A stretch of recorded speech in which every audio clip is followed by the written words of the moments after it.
Audio Jungle. Audio Jungle. ایک بندے نے ایک دن مجھے رات کو فون کیا، جناب کہاں ہے؟ میں نے کہا گھر میں ہوں۔ کہنے لگا باہر نکل کے دیکھو۔ میں نے کہا کیا ہے؟ کہا جی آسمان کی طرف دیکھو۔ میں نے کہا ہوا کیا ہے؟ کہنے لگا چاند کے اندر حضور کی تصویر ہے۔ میں نے کہا تو پاگل ہے؟ لوگوں نے زندگیاں گزار دی اور زیارت نہ ہوئی، اور تو جو ہے لوٹ سے لگا دی ہوئی ہے کہ چاند کے اندر تصویر لگا دی۔ میں نے کہا کمال ہے، کوئی بات کرنے والی ہے میری؟ ہمارے ہاں ذوف الاعتقادی اتنی پھیل گئی ہے کہ جو بات کرے لوگ پیچھے دوڑ پڑتے ہیں۔ کئی ایسے واقعات ہوئے ہیں، کوئی کہتا ہے میرے گھر میں حضور کے قدم لگے ہیں، کوئی کچھ بول رہا ہے، کوئی کچھ بول رہا ہے۔ یہ لوگ اللہ سے ڈرتے نہیں ہیں، خوف نہیں کرتے۔ جھوٹی خوابیں، جھوٹی کرامتیں اگر سچی ہیں تو میں ان کا انکار نہیں کرتا، لیکن اس وقت معاشرے کے اندر جو کچھ ہو رہا ہے میں اس کی نشاندہی کر رہا ہوں۔ اپنے بھی خفا مجھ سے ہیں، بیگانے بھی ناخوش۔ میں زہر حلاحل کو کبھی کہہ نہ سکا کن، بات وہی کہتا ہوں سمجھتا ہوں جسے حق۔ نئے ابلہ مسجد ہوں، نئے تہذیب کا فرزند۔ میں کہتا ہوں اگر جھوٹوں کے پیچھے چلو گے رسول اللہ ناراض ہو جائیں گے تم سے۔ یہ جرأت کیوں کرتے ہو؟ یہ ہمت کیوں کرتے ہو؟ کیوں جھوٹے دعوے کرتے ہو؟ سچ بولو، تمہارے پیچھے کوئی لگے یا نہ لگے اس کی پرواہ نہیں ہے۔ یا ایھا الذین آمنوا اتقوا اللہ وقولوا قولا سدیدا۔ اللہ فرماتا ہے ایمان والو سیدھی سیدھی بات کرو، پھر کیا ہوگا؟ یصلح لکم اعمالکم ویغفر لکم ذنوبکم۔ وہ تمہارے اعمال بھی ٹھیک کر دے گا، تمہارے بخشش بھی فرما دے گا۔ نہ لوگ اکٹھے ہوں، نہ مجمع بنے، نہ حلقہ بنے۔ یار یہاں تو 72 ہوں تو وہ بھی قبول ہے۔ یہاں مقدار نہیں دیکھی جاتی، یہاں معیار دیکھا جاتا ہے۔ سر نہیں گنے جاتے، دل گنے جاتے ہیں۔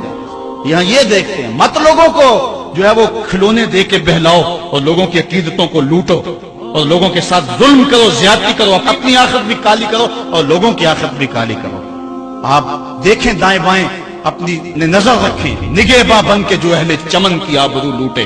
چمن والو عقیدت چھوڑ دو ایسے نگہباں کی، کوئی حق کا مسافر تلاش کرو، چاہے اس کے کپڑے پھٹے ہوئے ہوں، کرامت اس کی نہ ہو ساری زندگی کے اندر، لیکن محمد عربی کی غلامی تو ہو نا۔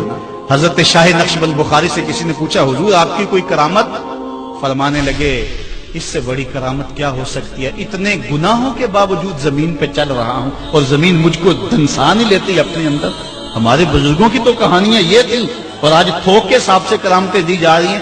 آج کے پیروں کی اتنی کرامتیں، غوث پاک کی بھی اتنی کرامتیں بیان نہیں ہوتی جن کی ان کی کرامتیں بیان ہو رہی ہیں۔ دھڑا دھڑ کرامتیں بیان کر رہے ہیں۔ ایک بندے کے یہاں بچہ پیدا ہوا اور اس نے یہ شور کر دیا کہ یہ رمضان کے دنوں میں دودھ نہیں پیتا، اس لیے کہ حضرت غوث پاک بھی نہیں پیتے تھے، وہ بھی پیدائشی غوث تھے اور یہ بھی پیدائشی غوث ہے، اور رمضان کے دنوں میں دودھ نہیں پیتا۔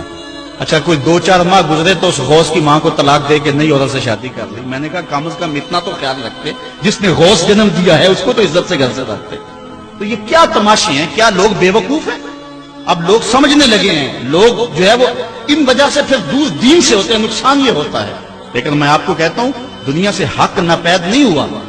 اگر مداری گر موجود ہیں، ڈاکو لٹیرے اور چور موجود ہیں، تو حق کا ڈنڈورا دینے والے بھی اس دھرتی پہ بستے ہیں۔ ہمارا رویہ یہ ہے کہ ہم کسی ایک شخص سے بدزن ہو جاتے ہیں تو پورے طبقے سے بدزن ہو جاتے ہیں۔ کئی بندوں کو میں سمجھو میں دیکھا ہوا ہے پیروں کو، اور تو نے دیکھے ہوئے نہیں، جن کو مل کر زندگی سے عشق ہو جائے وہ لوگ شاید آپ نے دیکھے نہ ہو، مگر ایسے لوگ بھی ہیں کہ جن کو دیکھ کر کے زندگی گزارنے کا ڈھب آ جاتا ہے، سلیقہ اور طریقہ آ جاتا ہے۔ ان لوگوں کی تلاش کرو۔ اگر ایک دکان سے کپڑا صحیح نہ ملے، سودا صحیح نہ ملے، تو آپ جو ہے کیا کھانا پینا چھوڑ دیتے ہیں؟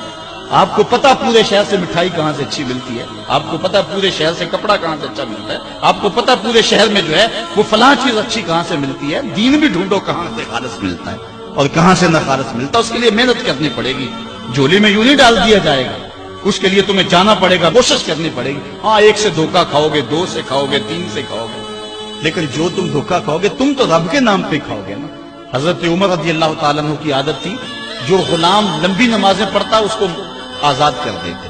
غلاموں کو سمجھ آ گئی، لمبی نمازیں پڑھنی شروع کر دی، آپ آزاد کر دیتے۔ کسی نے کہا عمر تم تو بھولے آدمی ہو، یہ نمازیں اللہ کے لیے نہیں پڑھتے، یہ آزادی کے لیے پڑھتے ہیں۔ تو حضرت عمر نے کہا یہ مجھے اللہ کے نام پہ دھوکہ دیتے ہیں، میں 100 بار کھانے کے لیے تیار ہوں۔ ایک جگہ سے دھوکہ کھایا، 2 سے کھایا، 3 سے کھایا، 4 سے کھایا۔